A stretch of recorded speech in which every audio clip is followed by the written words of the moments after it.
साहिल भाई कैसे हो? मैं ठीक हूँ सर। आप कैसे हैं? बस बढ़िया। सर एक फर्स्ट थैंक यू टाइम बोलना जुड़े था हैं या सर। पहले? हम्म। First time hello. जुड़े हैं या पहले भी जुड़े हैं? अ, आपको देखा बहुत बार है, जुड़ा हूँ फर्स्ट टाइम। सिर्फ थैंक यू बोलना था सर, क्योंकि अपने करियर बीच में मैं बहुत टेंशन में था। अपने करियर के को साथ और इस्लाम को साथ लेकर चलना बहुत मुश्किल पड़ रहा था।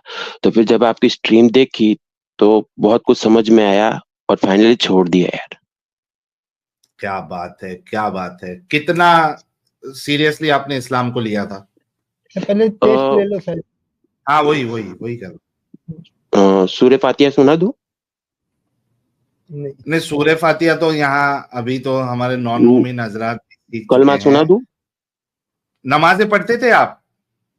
अ, तो हाँ, थोड़ी बहुत, लेकिन हमारी नमाजें आपसे अलग होती है ना सर। अच्छा, कौन से फिरके से थे आप? शिया। अच्छा, शिया थे। क्या हम्म। कलमा है शिया का? बिस्मिल्लाहिर्रहमानिर्रहीम, ला इलाहा इल्लल्लाह मुहम्मदुर रसूलुल्लाह अलिय्यु वलिल्लाह व वसी रसूलिल्लाह व खलीफतु बिल फस्ल। अच्छा, आप ये मातम वितम भी करते थे? हाँ सर। अच्छा, चलिए। तो फिर क्या ऐसा हुआ? और स्ट्रीम हमारी वीडियोस कब से देख रहे हैं, फिर क्या ऐसा ख्याल आया जो आप निकल गए? अ, तीन सवाल है जिसके जवाब मुझे मिलेंगे। जब तक नहीं मिलेंगे तब तक मैं वापस नहीं आऊंगा। अच्छा। हम्म। पहला सवाल कि ऐसा खुदा को ऐसी क्या जरूरत पड़ी कि वो 55 साल के इंसान की शादी 9 साल की बच्ची से करवा दे। हम्म। दूसरा कि जब जो नब जो दूसरे मजहब के लोग हैं, अगर वो किसी को नबी मानना चाहे, बराबर है, तो यही बोलेगे कि भाई आप कोई मोजीजा दिखा दो, कुछ ऐसी चीज दिखा दो जो मैजिक लगे, तो ही हम हम्म। किसी को नबी करेंगे, एक्सेप्ट करेंगे। वरना तो मैं कल को कोई और आएगा, वो बोलेगा मुझे आप नबी मान लो। हम्म। और तीसरा है कि जन्नत में मर्द हजरात के लिए तो बहुत कुछ है, लेकिन औरतों के लिए कुछ नहीं है। हम्म। तो मुझे इन तीन सवाल के जवाब वैलिड चाहिए। तब तक अच्छा। मैं तब तक मैं इस्लाम में वापस नहीं आऊंगा। और अगर क्या? कोई भी मेरे इन तीन सवालों का वैलिड आंसर दे दे तो मैं हाँ, इस्लाम में वापस आ जाऊंगा। तो आपने अपने उलमा की तकरीरें नहीं सीखी, सुनी? जाकिर लोग की तकरीरें नहीं सुनी? वो सब मिसगाइड करते हैं ना सर। हम्म। आपका अभी फेवरेट जाकिर कौन था? मेरा तो कोई खास फेवरेट है नहीं, और मैंने आपको एक रिक्वेस्ट करने के लिए किया है कि कुछ ही दिनों हम्म। में मुहर्रम आ रहे हैं, बराबर है। हाँ। और शिया लोगों में ये लोग मुहर्रम में बहुत लोगों को बनाते हैं और अपनी अपनी घर की बातें हो, तो आप ऐसी कोई मुहर्रम पे कोई स्ट्रीम बनाओ कि भाई लोगों को पता चले कि भाई क्या हुआ था। क्योंकि शिया में मैक्सिमम लोग ये करबला के वाकये की वजह से ही जुड़े हुए हैं। हम्म। ओके। क्योंकि लोग आपका क्या लोग नजरिया था करबला के वाकये पे? अ, म- जब सब ये सब चीजें नहीं पता थी तो ऐसा लगता था कि भाई कोई इंसान ऐसे फिजूल में अपनी जान क्यों देगा। और हम्म। इतनी 3 दिन की भूख प्यास से रहकर, और 3 दिन तो और करबला में अपने बीवी बच्चों के साथ क्यों कुर्बानी दी। तो उस वक्त ये सब सही लगता था, और मातम भी करते थे, बहुत सारा रोते पीते। हम्म। तो ये सब चलता था। और बयान सुनते थे तो उसमें और ऐसा पक्का हो जाता तक भाई नहीं, ये सब कुछ सही है, दूसरे लोग गलत थे, वगैरह वगैरह। हम्म। तो तो अभी ये पूरी शिया तरीके लोगों से में फिर ये बाहर बहुत निकल गए आप? है। अभी पूरी तरीके से बाहर निकल गए इस्लाम से? पूरी तरीके से। चलिए, भाई के इसके लिए लिए तो आपको गुलाब थैंक का फूल भेजे। सॉरी। नहीं, मैं लोगों को कह रहा हूँ जो हमारे सुन रहे हैं हजरात, उनसे कह रहा हूँ कि भाई के लिए गुलाब का फूल भेजे। सुन्नी हजरात के साथ साथ शिया हजरात भी इस्लाम से बाहर निकल रहे हैं, और एक्स मुस्लिम अली भाई हमको थैंक्स करने आए हैं। ये लीजिए, लखन भाई ने सबसे पहला गुलाब भेजा है। फरूक जोयल साहब भी हमेशा की तरह मौजूद है, फजल शेख साहब, सनी, अश्वनी भाई और ये कॉस्मोस, सारे लोग आपको कॉन्ग्रेचुलेट कर रहे हैं। तो अच्छा, मोमिन कॉन्ग्रेचुलेशन हजरात सारे भी भाई। मोमिन हजरात भी फूल फेंक रहे हैं आजकल। अच्छा नहीं, मोमिन का ईमान तो खत्म होते जा रहा है ना हमारी बात सुन सुन के। बिल्कुल, शुरुआत के तीनों तो चारों फूल मोमिन हजरात की तरफ से थे। अच्छा हाँ। चलिए, thank you so much Ali भाई, बहुत शुक्रिया। और एडम भाई को ख्याल भी मेरी रखिए। तरफ से थैंक यू बोलिएगा। जी जी, एडम साहब सुन ही रहे होंगे, तो आपका थैंक यू पहुंच जाएगा वहां तक। Okay sir. और मोहर्रम पे स्ट्रीम जरूर बनाएगा सर। ठीक है भाई, ठीक है, okay. Thank you. Farooq Joel साहब, thank you so much super sticker के लिए। और नाखून से खतना भाई ने 20 मेंबरशिप गिफ्ट की है, थैंक यू। सुमिनेम भाई कह रहे हैं अमित का क्या स्टोरी है, हाउ यू नो हिम। यार, उस्ताद है, बादशाह है अमित साहब इस एक्टिविज्म के। काफी पहले से जो है वो ये इसमें उनका इंटरेस्ट है, और पहले उनका चैनल भी था, कुछ पॉलिटिकल उस पे रिएक्शन करते थे। फिर उसके बाद वो यूट्यूब की कुछ पॉलिसी आई जिसकी वजह से वो डिमोनेटाइज हो गया। उसके बाद फिर अमित साहब जो है एक्स मुस्लिम मूवमेंट में जुड़े, और शुरू से लेके अभी तक वो जुड़े हुए ही हैं, अपना समय दे रहे हैं, अपना एफर्ट्स डाल रहे हैं, और दिल से कर रहे हैं एकदम। तो एक गुलाब जो है अमित साहब के लिए भी सारे लोग भेजे। इस गिविंग इज 100%। ये लीजिए, अमित साहब के लिए भी गुलाब आ गया। स्पेशल गुलाब अमित साहब के लिए भी भेजे, for his dedication and his efforts. ये लो, आ गया साहिल अमित भाई। साहब के लिए। जी जी अब्दुल्ला भाई। अरे मैं एक बात जिक्र करना चाहता था, मैं भूल जाऊंगा नहीं तो। एक्चुअली मैं ये क्या जी कह रहा था कि आप जो मोमिन्स आते हैं उनसे आप एक टेस्ट लेते हैं, है ना। हाँ तो नॉर्मली जो है आयतुल कुर्सी है, अत्तहियात है, दरूद है, आप इसके बारे में टेस्ट लेते हैं। तो आजकल क्या है, थोड़ा मैं मतलब सुना है कि मुसलमानों को एतराज है इससे। हाँ। तो अच्छा, हाँ, इसमें भी वो एतराज है।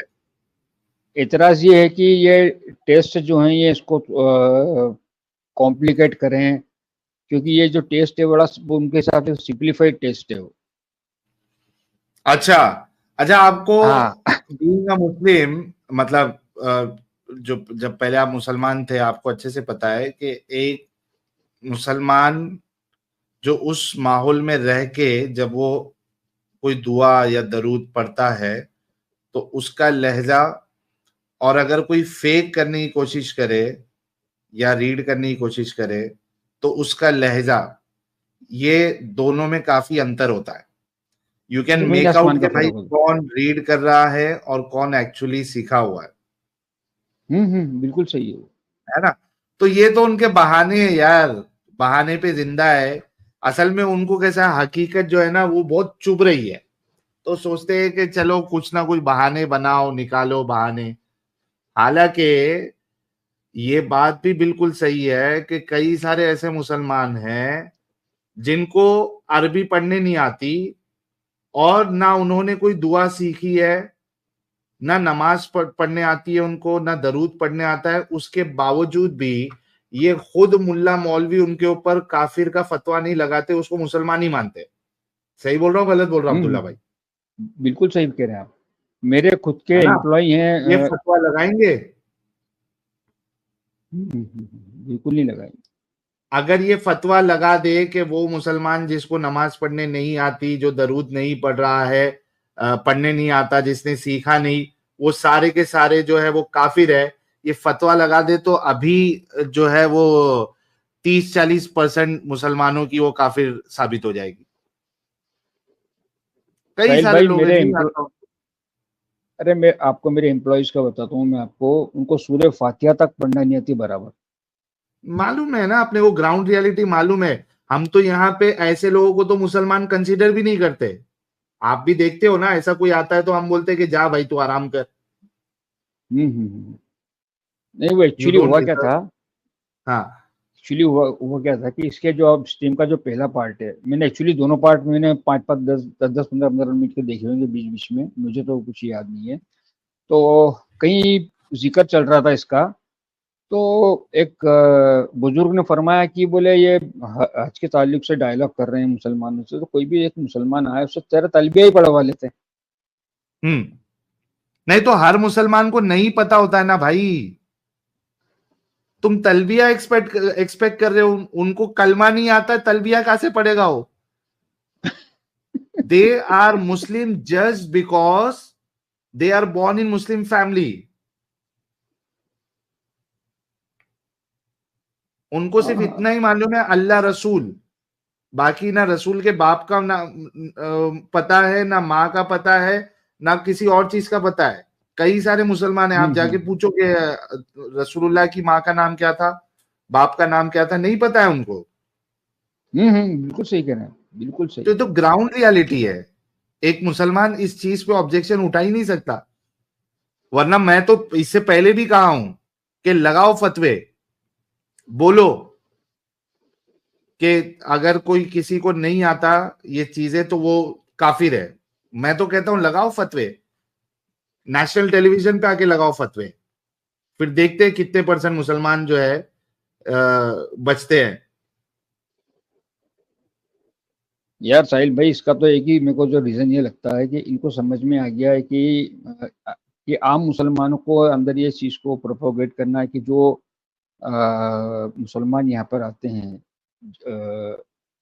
वो फेक मुसलमान हैं, उनको फैब्रिकेट करके बिठाया जाता है।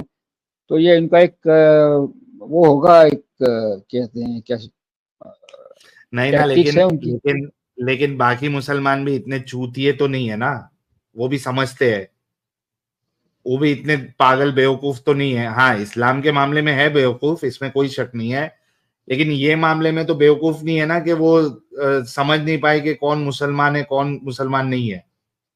मैं एक्चुअली कहूँ साहिल भाई, मैंने आप जितने भी मुसलमान जैसे आपकी स्ट्रीम में आते हैं, जैसे हाँ, आप टेस्ट लेते हैं, और मैं खुद एक सेकंड में पहचान जाता हूँ कि मुसलमान है कि नहीं है, क्योंकि हाँ, लिटरली मालूम पड़ उनके जो जाता है। हाँ, लहजे के अंदर उर्दू के वर्ड्स मिल जाएंगे आपको, कुछ इस्लामिक वर्ड्स मिल जाएंगे आपको। तो अगर आप टेस्ट में फेल भी हो जाता है वो, तो भी हाँ, आप तो भी समझ बता में आ सकते हैं कि जाता है। मुसलमान है। हाँ, उसको हाँ, जाहिरी तौर पर समझ में आ लेकिन जाता है। फिर भी हम इंटरटेन नहीं करते, सोचो। हाँ, बिल्कुल सही है, बिल्कुल सही है। और मैं तो मतलब जहाँ भी अगर मैं बात करता हूँ तो मैं एक चीज जरूर रखता हूँ सामने कि इस साहिल और एडम भाई के प्लेटफॉर्म पे कभी भी फैब्रिकेशन नहीं होता है, विदाउट रेफरेंसेस बात नहीं होती है, जो कुछ बात होती है 101% जो है एक्यूरेट होती है। इवन मेरे वालिद साहब को इस चीज का इत्मीनान है कि आपके प्लेटफॉर्म से झूठ नहीं बोला जाता। नहीं, हम बोलते वो ही नहीं अलग ना भाई, क्यों बोलेंगे? वो अभी अलग बात है कि देखो, मेरे को मना। हाँ हाँ अभी अब्दुल्ला भाई, अभी जो इससे पहले जो हमारा डिस्कशन चला कि एक्स मुस्लिम का काउंट देना है, ये हाँ कितना हाँ आसान है कि मैं एक सिंपल सा वेबसाइट बना के या change.org में ही एक वो क्या कहते हैं उसको, सर्वे डाल के उसमें बोल दूं लोगों को कि यार जो जो एक्स मुस्लिम है वो उस पर रजिस्टर कर लो, कई सारे नॉन मुस्लिम भी उसमें रजिस्टर हो जाएंगे। वो करने के बजाय हम यहाँ पे आइडिया ये देख रहे हैं कि जेन्युइन एक्स मुस्लिम हो, उनकी वेरिफिकेशन किसी तरीके से हो। हम तो इस पे बात कर रहे हैं, कौन हम पे कौन सवाल उठा सकता है भाई? हम तो इतना ऑनेस्टी से अपनी बात रख रहे हैं, काम कर रहे हैं।